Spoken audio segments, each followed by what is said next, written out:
Hello दोस्तों, कैसे हैं आप। आशा करते हैं आप स्वस्थ और मस्त होंगे।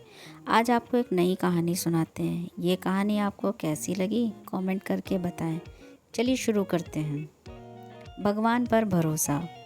एक वैद्य की सत्य कहानी पर आधारित। जो कुदरत पर भरोसा करता है वह कुदरत उसे कभी निराश नहीं होने देता। भगवान पर भरोसा कहानी जरूर सुने। भगवान पर भरोसा। एक पुरानी सी इमारत में वैद्य जी का मकान था। वे पिछले हिस्से में रहते थे और अगले हिस्से में दवाखाना खोल रखा था। उनकी पत्नी की आदत थी कि दवाखाना खोलने से पहले उस दिन के लिए आवश्यक सामान एक चिट्ठी में लिख कर दे देती थी। वैद्य जी गद्दी पर बैठकर पहले भगवान का नाम लेते, फिर वह चिट्ठी खोलते। पत्नी ने जो बातें लिखी होती उनके भाव देखते, फिर उनका हिसाब करते, फिर परमात्मा से प्रार्थना करते कि हे भगवान, मैं आप केवल तेरे ही आदेश के अनुसार तेरी भक्ति छोड़कर यहाँ दुनियादारी के चक्कर में आ बैठा हूँ।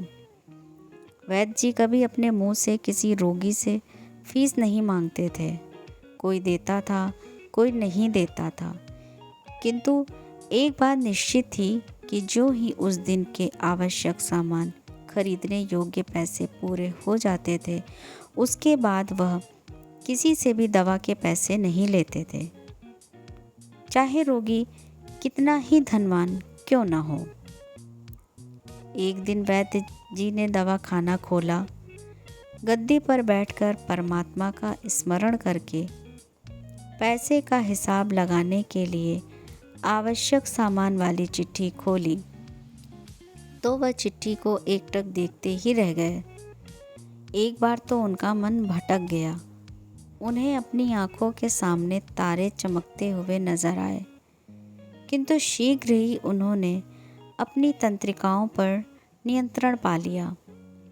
आटे, दाल, चावल आदि के बाद पत्नी ने लिखा था, बेटी का विवाह 20 तारीख को है, उसके दहेज का सामान। कुछ देर सोचते रहे, फिर बाकी चीज़ों की कीमत लिखने के बाद दहेज के सामने लिखा, यह काम परमात्मा का है, परमात्मा जाने। एक दो रोगी आए हुए थे, उन्हें वैद्य जी दवाई दे रहे थे। इसी दौरान एक बड़ी सी कार उनके दवाखाने के सामने आकर रुकी। वैद्य जी ने कोई खास तवज्जो नहीं दी, क्योंकि कई कारों वाले उनके पास आते रहते थे। दोनों मरीज दवाई लेकर चले गए। वह सूटेड बूटेड साहब कार से बाहर निकले और नमस्ते करके बेंच पर बैठ गए। वैद्य जी ने कहा कि अगर आपको अपने लिए दवा लेनी है तो इधर स्टूल पर आएं, ताकि आपकी नाड़ी देख लूं, और अगर किसी रोगी की दवाई लेकर जाना है तो बीमारी की स्थिति का वर्णन करें। वह साहब कहने लगे, वैद्य जी, आपने मुझे पहचाना नहीं। मेरा नाम कृष्णलाल है। लेकिन आप मुझे पहचान भी कैसे सकते हैं, क्योंकि मैं 15-16 साल बाद आपके दवाखाने पर आया हूँ। आपको पिछली मुलाकात का हाल सुनाता हूँ, फिर आपको सारी बात याद आ जाएगी। जब मैं पहली बार यहाँ आया था तो मैं खुद नहीं आया था, अपितु ईश्वर मुझे आपके पास ले आया था, क्योंकि ईश्वर ने मुझ पर कृपा की थी और वह मेरा घर आबाद करना चाहता था। हुआ इस तरह था कि मैं कार से अपने पैतृक घर जा रहा था। बिल्कुल आपके दवाखाने के सामने हमारी कार पंचर हो गई। ड्राइवर कार का पहिया उतार कर पंचर लगवाने चला गया। आपने देखा कि गर्मी में मैं कार के पास खड़ा था, तो आप मेरे पास आए और दवाखाने की ओर इशारा किया और कहा कि इधर आकर कुर्सी पर बैठ जाएं। अंधा क्या चाहे, 2 आंखें, और कुर्सी पर आकर बैठ गया। ड्राइवर ने कुछ ज़्यादा ही देर लगा दी थी। एक छोटी सी बच्ची भी आपके यहाँ मेज के पास खड़ी थी और बार बार कह रही थी, चलो ना बाबा, मुझे भूख लगी है। आप उससे कह रहे थे कि बेटी थोड़ा धीरज धरो, चलते हैं। मैं यह सोचकर कि इतनी देर से आपके पास बैठा था और मेरे ही कारण आप खाना खाने भी नहीं जा रहे थे, मुझे कोई दवाई खरीद लेनी चाहिए ताकि आप मेरे बैठने का भार महसूस न करें। मैंने कहा, वैद्य जी, मैं पिछले 5-6 साल से इंग्लैंड में रहकर कारोबार कर रहा हूँ। इंग्लैंड जाने से पहले मेरी शादी हो गई थी, लेकिन अब तक बच्चे के सुख से वंचित हूँ।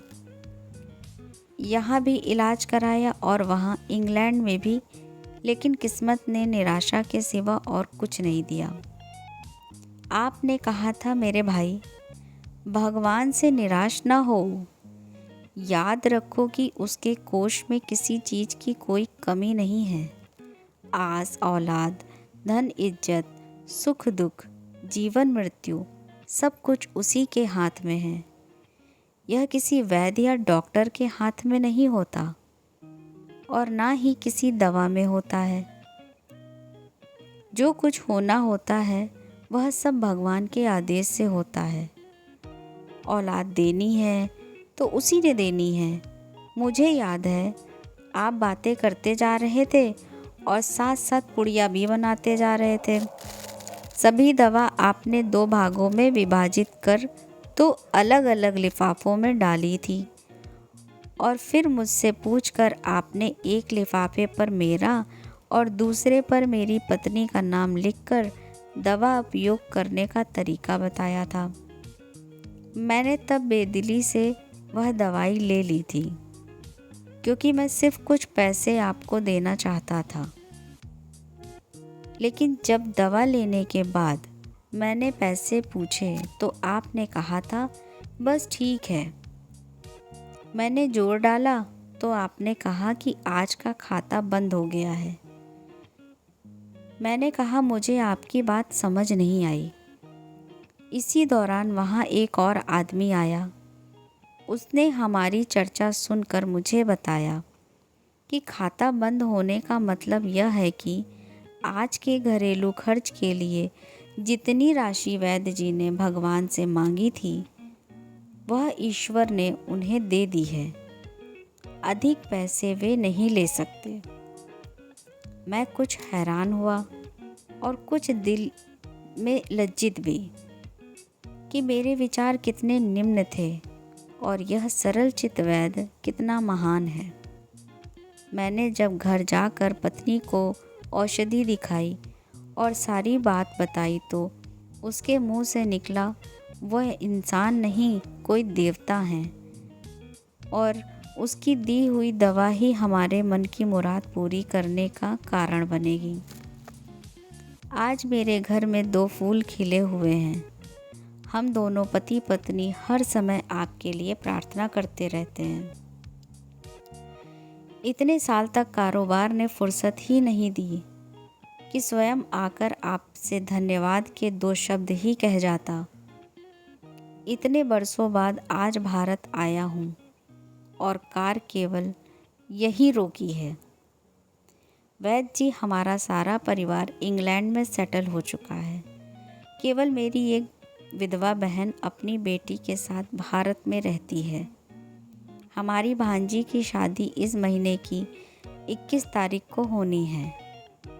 न जाने क्यों जब जब मैं अपनी भांजी के भात के लिए कोई सामान खरीदता था तो मेरी आंखों के सामने आपकी वह छोटी सी बेटी भी आ जाती थी और हर सामान मैं दोहरा खरीद लेता था। मैं आपके विचारों को जानता था कि संभवतः आप वह सामान न लें, किंतु मुझे लगता था कि मेरी अपनी सगी भांजी के साथ जो चेहरा मुझे बार बार दिख रहा है वह भी मेरी भांजी ही है।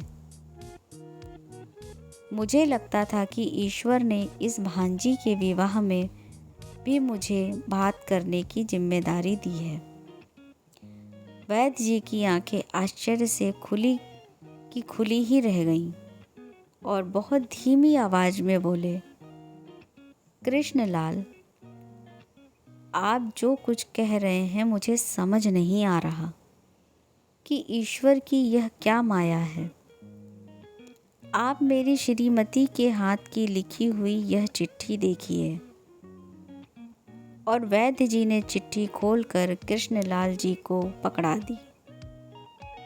वहाँ उपस्थित सभी यह देखकर हैरान रह गए कि दहेज का सामान के सामने लिखा हुआ था, यह काम परमात्मा का है, परमात्मा जाने। कांपती सी आवाज में वैद्य जी बोले, कृष्णलाल जी, विश्वास कीजिए कि आज तक कभी ऐसा नहीं हुआ कि पत्नी ने चिट्ठी पर आवश्यकता लिखी हो और भगवान ने उसी दिन उसकी व्यवस्था न कर दी हो। आपकी बातें तो सुनकर लगता है कि भगवान को पता होता है कि किस दिन मेरी श्रीमती क्या लिखने वाली हैं। अन्यथा आपसे इतने दिन पहले ही सामान खरीदना आरंभ न करवा दिया होता परमात्मा ने। वाह भगवान वाह, तू महान है, तू दयावान है। मैं हैरान हूँ कि वह कैसे अपने रंग दिखाता है। वैद्य जी ने आगे कहा, संभाला है, एक ही पाठ पढ़ा है कि सुबह परमात्मा का आभार करो, शाम को अच्छा दिन गुजरने का आभार करो, खाते समय आभार करो, सोते समय उसका आभार करो। शेयर किया तो और लोग भी सुन सकेंगे। पूरी कहानी सुनने के लिए आपका धन्यवाद। कहानी आप सभी को कैसी लगी, आप कमेंट्स करके हमें बताएं। धन्यवाद।